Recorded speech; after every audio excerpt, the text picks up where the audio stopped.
He gave up his taxi for a stranger in a rush, unaware she was a millionaire who changed his life forever. But before we dive into the full story, let me know where you're watching from and what time it is now. Subscribe to the channel and let's get started. Manhattan pulsed, a vast, restless heart beneath a bruised, gathering sky. Traffic snaked through the rain-slicked streets, brake lights flaring like scattered rubies, horns blaring a chaotic urban song.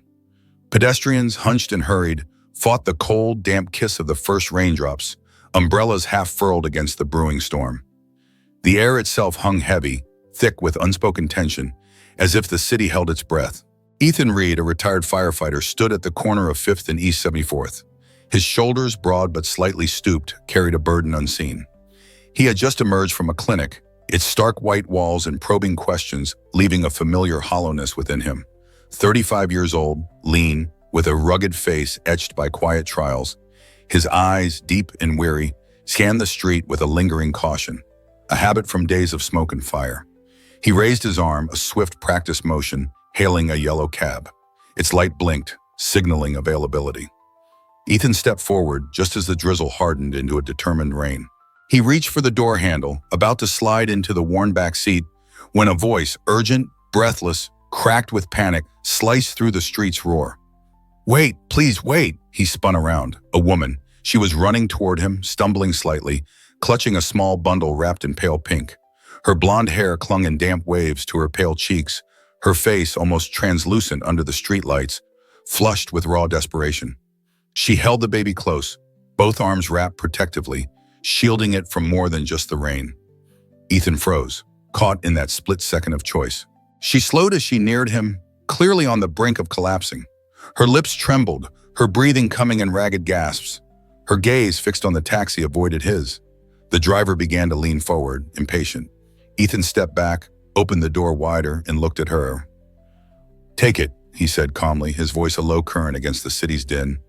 "You look like you've been running longer than me." She blinked, water mingling with the unshed tears dripping from her lashes.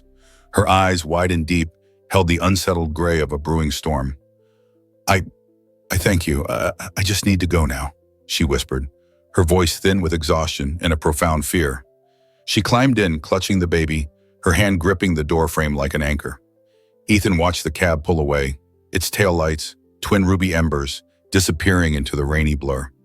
He didn't know her name, didn't know her destination, but the image of her, so fragile, so fiercely maternal, etched itself into his memory. A cold gust swept past, lifting his jacket. He stuffed his hands into his pockets and looked up as the sky darkened further. Thunder rumbled. He should have been on his way, his mother's apartment mere blocks away. But something in that fleeting, desperate encounter had pressed pause on everything. He stood there, soaked and solitary, staring into the endless stream of traffic that had swallowed the taxi whole. Inside that cab, Sophia Hayes sat curled around her infant Lily. Her lips trembled, her hands shaking as she wiped at her cheeks.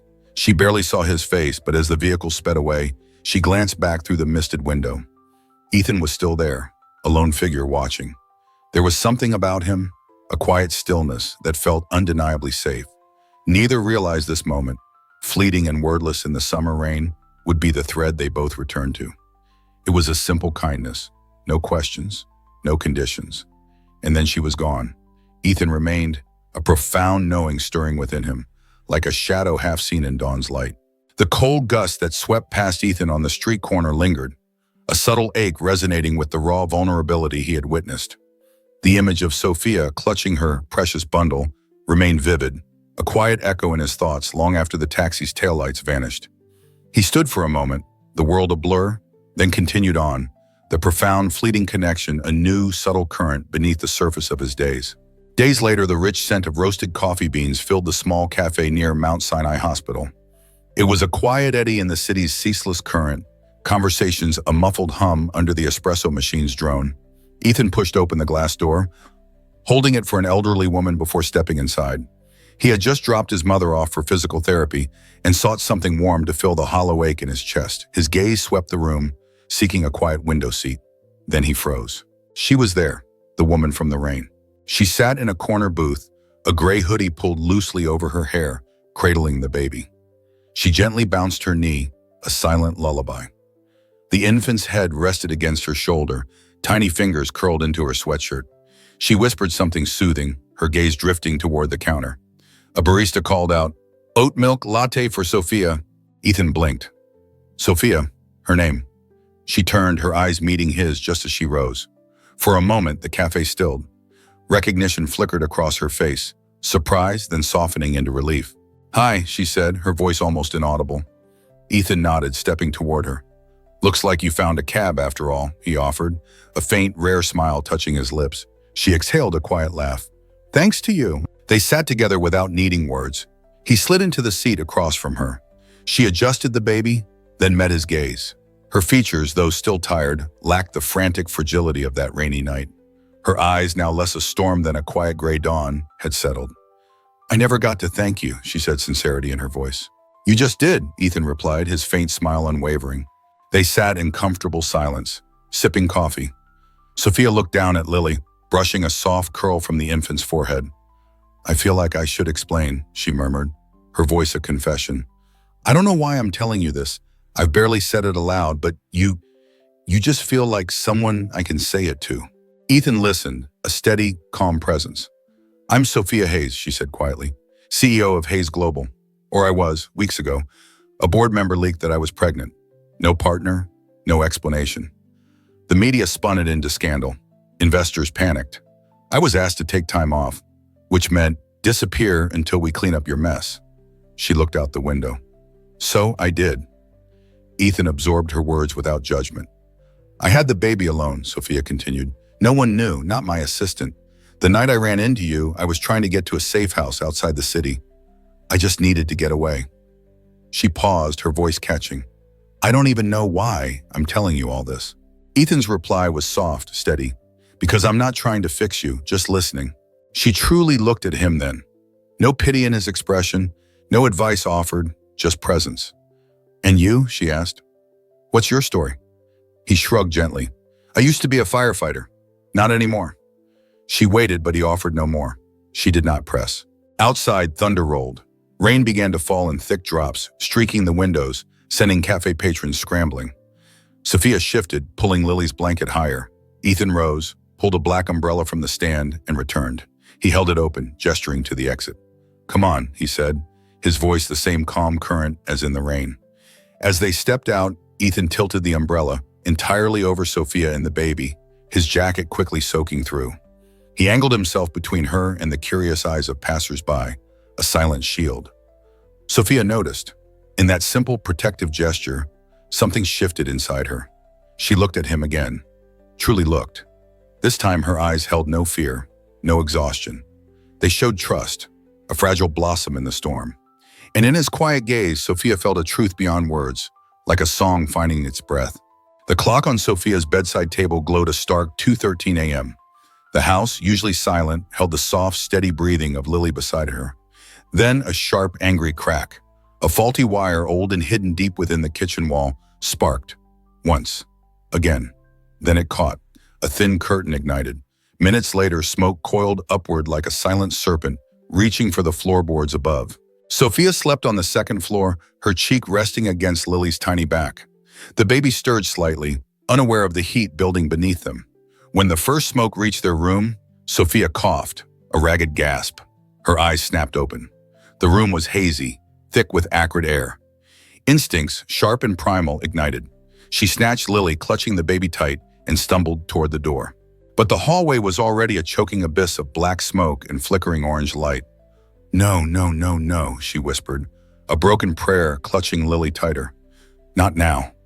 Below, the stairs crackled. Flames danced across the banister, climbing. Sophia backed into the bedroom, slammed the door shut, and rushed to the window. It refused to open. Her fingers fumbled at the lock, slick with sweat and panic. She screamed, "Help! Someone, please! My baby!" Her voice, raw and ragged, tore through the night. Outside, neighbors gathered, some filming, others calling 911. No one moved toward the burning house. Then a voice, strong and resonant, cut through the murmurs. "Is anyone inside?" It was Ethan. He had been on his way back from a late shift when he saw the smoke. He parked abruptly and ran, ignoring the pain blooming in his chest. Standing before the Inferno, his breath caught. The porch was engulfed. Windows glowed like fiery eyes. Sophia's faint, terrified voice reached him from above. He froze. His heart pounded, rhythm stuttering. Smoke filled his nostrils, and suddenly he was back.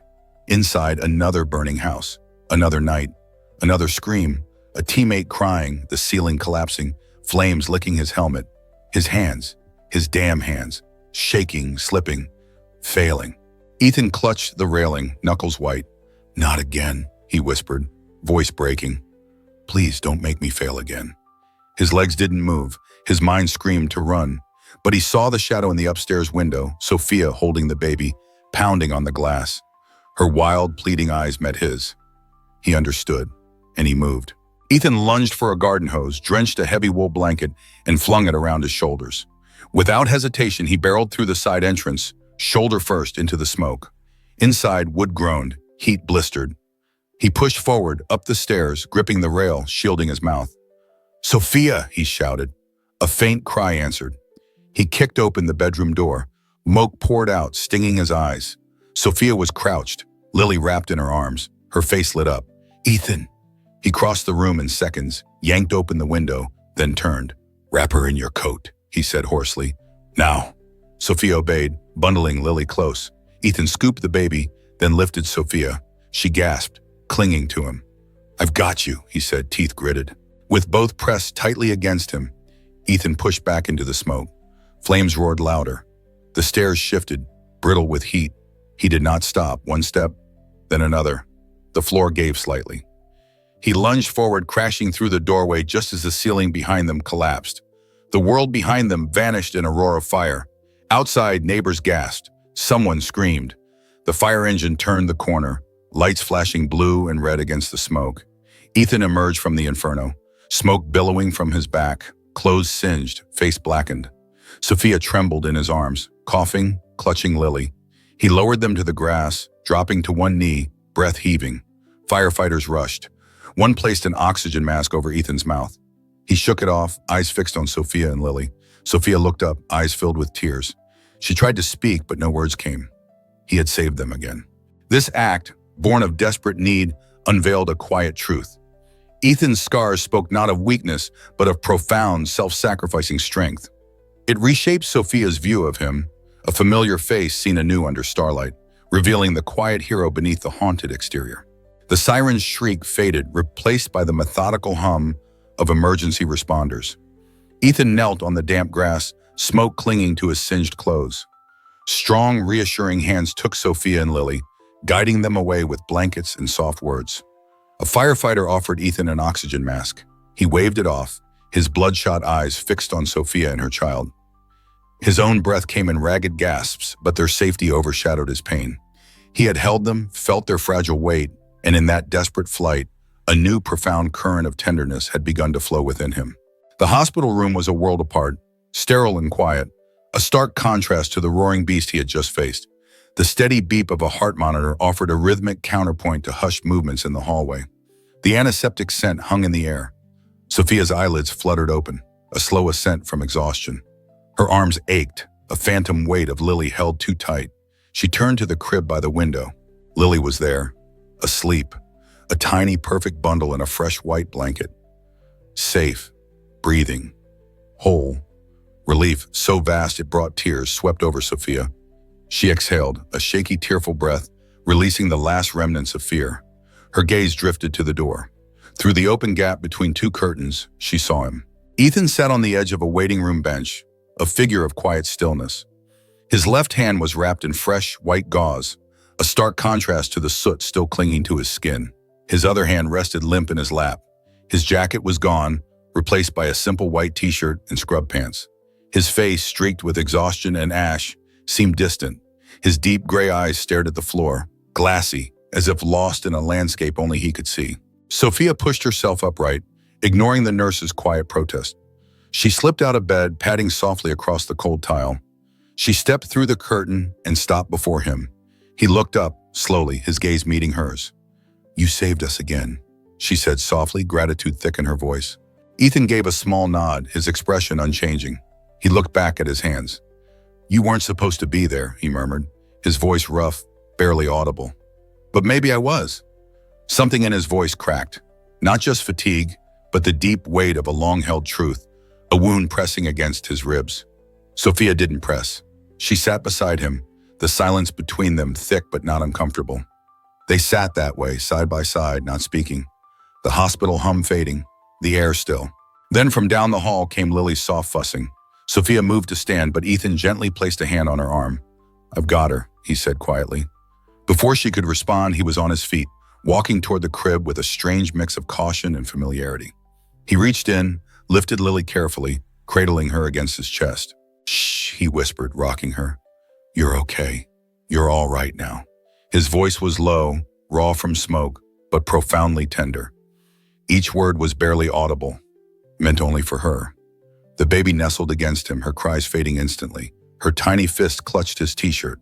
Sophia watched from the doorway, her arms folded, holding herself together. The sight of him, so steady, so instinctively gentle, broke something open in her. Her throat tightened, her eyes welled. She blinked hard, pushing back tears, but they came anyway. Not from fear, not even from gratitude, but from a quiet, aching recognition. He had saved them, yes. More than that, he had held them, protected them. And now, with no cameras, no spotlight, he was still doing it. Ethan turned slightly, rocking Lily. "She's a fighter," he said softly, "just like her mom." Sophia offered a shaky, wet smile, wiping at her cheeks. "I think she just knows a good man when she sees one." He looked at her then, his gaze no longer distant, but steady and clear. For the first time since their rainy encounter, Sophia felt the ground beneath her feet, and it felt like home. This tender act bent Sophia's heart's path, subtle yet profound. In Ethan's quiet strength, a deeper longing stirred within her, for a bond she hadn't known she yearned for. The park, usually a quiet green breath in the city's concrete lungs, had transformed. Figures like hungry shadows spilled from hedges, emerging from parked vans. Some held phones aloft, their lenses unblinking eyes. Others wielded boom mics. The quiet afternoon, the rustle of leaves, distant laughter, all vanished as the space erupted. Sophia, pushing Lily's stroller, felt the wheels jerk. A sharp gasp escaped her. Her hand instinctively reached for Lily, whose face scrunched at the sudden noise. A murmur, then a roar. A surge of bodies began to close in. Ethan, walking beside her, his presence a quiet comfort, moved.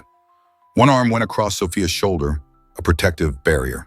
"Sophia, is it true you faked your disappearance?" Questions, sharp as thrown stones, sliced the air. "Miss Hayes, who's the father? Are you in hiding?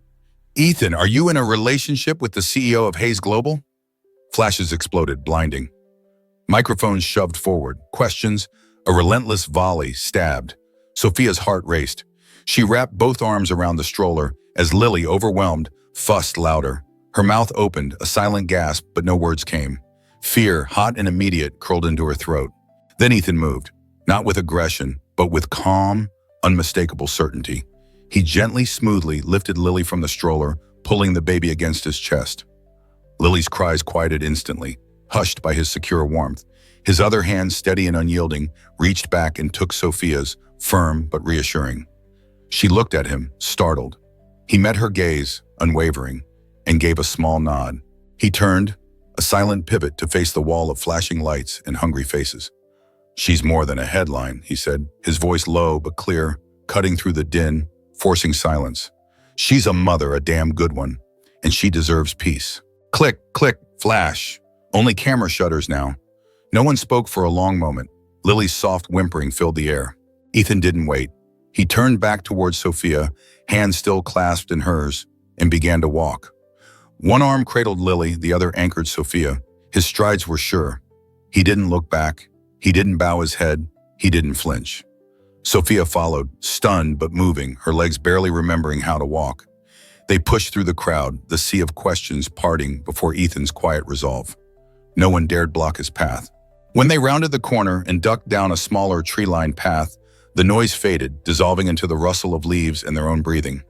The air was cooler. Sophia's heart, still pounding, slowly quieted. Ethan stopped under a large tree, adjusting Lily's blanket, gently swaying her. He looked down at the baby, then up at Sophia. "You all right?" he asked softly. Sophia did not answer immediately. Her eyes studied his face, the lines of concern, the memory of fire lingering, but also the strength in how he held Lily, like something sacred. She could still hear the reporter's echoes, They're clawing for scandal, yet all she felt was safe. She reached out, fingers trembling, and brushed a leaf from his shoulder. Her touch lingered. "You didn't have to do that," she whispered, quieter than the wind. "I know," he replied, his voice steady, "but I wanted to." A profound gentleness, a quiet truth settled deep within her. For a long moment they stood, suspended in the park's soft quiet. Sophia leaned slightly closer, exhaustion and gratitude pulling her toward him. Her gaze flicked to Lily, asleep in Ethan's arms. "You do realize the entire city thinks we're together now," she said, half joking, half testing. Ethan looked down at the baby, then back at her, one brow raised. "They might be onto something," he said. Sophia blinked. He wasn't teasing, but he wasn't pushing either. For the first time, she didn't want to run. She looked at him, truly looked. Her eyes didn't flash with fear now. They softened. She saw someone who stood not to shield her, but to walk through the world beside her. In her heart, something subtle shifted. She was not alone. This shared stand, this public protection, sealed a wound of vulnerability in Sophia. And in Ethan's quiet heart, Sophia sensed a deeper yearning, a silent crack that longed for a true shared home. The days that followed unfolded with a quiet, steady rhythm, like pages turning in a beloved story they unknowingly wrote together. No grand declarations, just the slow, natural ease of shared moments. Ethan continued his driving schoolwork, often arriving at Sophia's modest apartment, finding small repairs to make, without a word or expectation. Most evenings he simply appeared, bringing groceries or cooking. More often, he brought only himself, his calm presence. And that somehow felt like enough. Dinner at Sophia's became a ritual. Lily's giggles from her high chair, the soft clatter of forks, tiny hands smeared with carrots. Ethan, with an easy knack for silliness, made Lily laugh, his gentle hums often becoming lullabies. After Lily slept, Sophia and Ethan would move to the couch, sometimes a movie flickering softly, sometimes just their voices filling the space. "I forgot how good it feels to laugh," Sophia said one night, smiling over her tea. "You're pretty good at it," Ethan murmured, nudging her shoulder. "I used to be, before everything." She didn't need to explain. His quiet understanding was enough. One evening, as the sun dipped behind the skyline, painting the room in long golden streaks, Ethan fell unusually quiet. Sophia noticed his hands fidgeting with the couch cushion, his gaze drifting to the dark window. "You okay?" she asked softly. He hesitated. "There was a fire years ago," he finally said, his voice raw. "A warehouse. My unit responded. 2 of my guys didn't make it. I was the last one out." Sophia sat still, her heart aching. "I couldn't save them. I tried like hell, but it wasn't enough." He looked down at his hands, weariness etched deep. "After that, I couldn't sleep, couldn't walk into a building without hearing the groans, smelling the smoke. So I quit." His voice was calm, yet each word landed with heavy finality. "I told myself I was done, never run into fire again. Until you." Sophia reached across the cushion, her fingers gently finding his. He looked up, surprised, a flicker of raw vulnerability in his eyes. "You didn't fail them," she said, her voice a gentle balm. "You came back for me, and that means everything." He closed his mouth, no words coming. The silence between them grew soft, warm. Sophia leaned in, resting her head lightly against his shoulder. He let out a long breath, a sound like release. That night, they sat until Lily stirred. Ethan rose, padded softly to her room, and returned with the baby bundled in his arms. Sophia watched him rock her, his chin against Lily's tiny head. The child's breath slowed. When he looked up, Sophia saw something new in his eyes. Not the haunted man, but the man who stayed. She knew this was no ending. It was a beginning, chosen despite their past. This shared confession and gentle understanding revealed the unexpected home they found in each other. The weeks flowed, a quiet current. Ethan continued his work, still making small, unspoken repairs at Sophia's. Their rhythm deepened, rooted in trust. But a persistent tug remained in Sophia's heart. Ethan's crumbling apartment building. Old, barely maintained, with flickering stairwell lights and the faint smell of mildew. His unit was clean only by his own effort. Sophia had seen enough. She had the means. Quietly, she made a call to a discreet real estate firm. Papers were drawn. Within a week, the building had a new owner. Tenants would remain, no rent increases, no forced renovations. Just dignity. Ethan would never know, she planned, until a letter arrived. Ethan found it wedged under his door one Friday evening. No return address, just his name. Inside, one line: "No one who runs into fire for a stranger should ever worry about rent." He stood still, reading it once, twice. He sat on his bed, letting out a breath he hadn't realized he held. No signature, no logo, but he knew. A rare, secret smile began deep in his chest, reaching his lips. His eyes glistened. He folded the letter, tucking it into the envelope. He didn't call her. He didn't ask questions. He didn't mention it the next day when he arrived with coffee and muffins. But when Sophia opened the door and met his eyes, he held her gaze just a second longer than usual. She knew he knew, and in the subtle shift of his gaze, he understood what it meant. Not charity, not payment, but her unspoken declaration. "I see you, I value you, you're not alone." It was love in action. Ethan understood. The greatest kindness came quietly, needing no spotlight, just two people choosing each other over and over. The ballroom shimmered, bathed in warm golden lights strung delicately like constellations. Laughter and soft music blended into a hum of celebration for the Hayes Foundation Gala, a cause now vibrant within Sophia's heart. Sophia stood near the stage, radiant in a deep blue gown. Her gaze, restless, sought him out. Ethan stood near the back in a simple suit, Lily nestled in his arms. The baby clutched his tie, babbling nonsense while he whispered something that made her giggle. He looked slightly uncomfortable among the tuxedos, a man of quiet spaces, but caught Sophia's eye, giving a small, knowing nod. Her heart skipped. Later, after speeches, Sophia stepped to the podium. The spotlight hit her gently. "There's someone I want to thank," she began, her voice calm but rich with meaning. "Not just for tonight or for this foundation, but for saving my life in more ways than one." She looked directly at Ethan. Murmurs rippled. Sometimes the greatest changes begin with the smallest decisions. A ride, a risk, a rescue. And sometimes the most extraordinary people walk into our lives, not to fix us, but to walk with us, no matter what. She paused, then pulled a small velvet box from under the podium. "Ethan, would you come up here?" A hush fell. Ethan hesitated, then slowly moved toward the stage, Lily nestled in his arm. When he reached her, Sophia handed him the box. He opened it. Inside lay a single silver key, old and worn, with a distinct, familiar notch. Beside it, a small photo: Ethan, Sophia, and Lily on a couch, laughing. And a note in Sophia's hand: "You gave me a ride to safety. Now let me drive you home." Ethan looked at the photo, then the key, turning it slowly. A cold shock, then a profound warmth spread through his chest. He knew this key. He knew this house. This wasn't just a new home. It was the home. The very house he had grown up in, where his father had died in the fire that scarred his past. Sophia had bought it, rebuilt it. His gaze, filled with disbelief and aching tenderness, lifted to meet hers. In her soft, knowing eyes, he saw not pity, but understanding, and a promise that this time flames would only forge, not destroy. His voice, when it came, was low, rough with emotion, but certain. "Only if you'll be there every night." Sophia's eyes brimmed, a radiant smile breaking wide across her face. "Always," she whispered, a heartfelt vow. The room erupted in applause, a wave of shared joy, but to Ethan and Sophia, the vast, shimmering world narrowed to just the two of them and the tiny, peaceful heartbeat between them, Lily. As Ethan held Lily close and reached for Sophia's hand, fingers intertwining, lights dimmed, music swelled. For the first time in a long, long time, they weren't escaping anything. They were going home, together. A tender dawn, not a final answer. Healing was incomplete but shared. Like hands clasped in quiet understanding, they breathed in the profound peace of a new beginning. If this story moved you, if it reminded you that hope can be found in the most surprising moments, don't forget to like, share, and subscribe to Heartwarming Love Story. We bring you stories that touch the soul, renew your belief in kindness, and highlight what's truly important in life.